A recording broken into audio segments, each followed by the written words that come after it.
Le Brexit pose la question de la langue anglaise. Et cette langue anglaise, en Europe aujourd'hui, elle est en situation compliquée puisque l'Angleterre ne fait plus partie, l'Angleterre, le Royaume-Uni, comme vous voudrez, ne fait plus partie de l'Union européenne. Et pour autant, il semble qu'on continue à utiliser l'anglais. Il y a quelque chose qui ne va pas, visiblement. Au niveau du souverainisme, il faudrait aussi parler de cette question. L'anglais est une langue voyou. L'anglais est une langue qui a pillé de façon éhontée la langue française, pour des raisons historiques complexes, etc.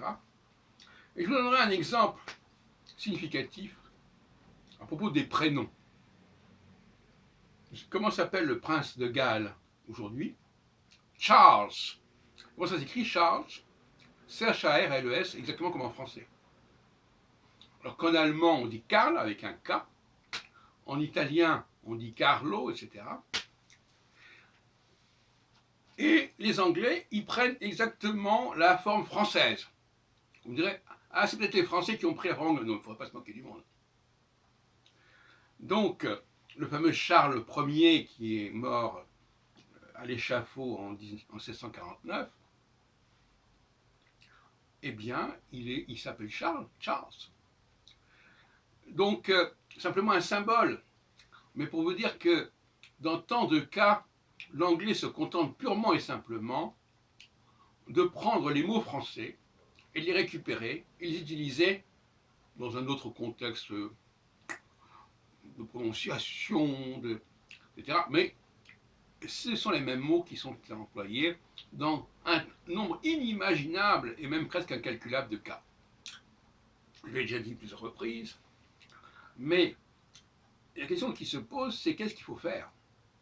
Comment faut-il procéder à l'avenir? Alors, soit on peut parler de l'anglais qui fait du remplacement de la langue française, mais en utilisant les mots français, qui est un petit peu étrange comme positionnement stratégique. Soit il faut dire que l'on ne veut pas, par contre, un anglais qui utilise des mots allemands ou des mots germaniques. Donc l'anglais est tellement hybride que qu'on le tire vers le germanique ou vers le français, il y a un problème parce qu'il se veut être les deux à la fois.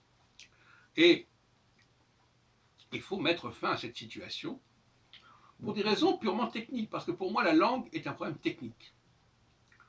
Une langue hétérogène, une langue de briques et de broc, qui ne tient pas debout, est-ce que c'est la langue idéale pour l'humanité au XXIe siècle?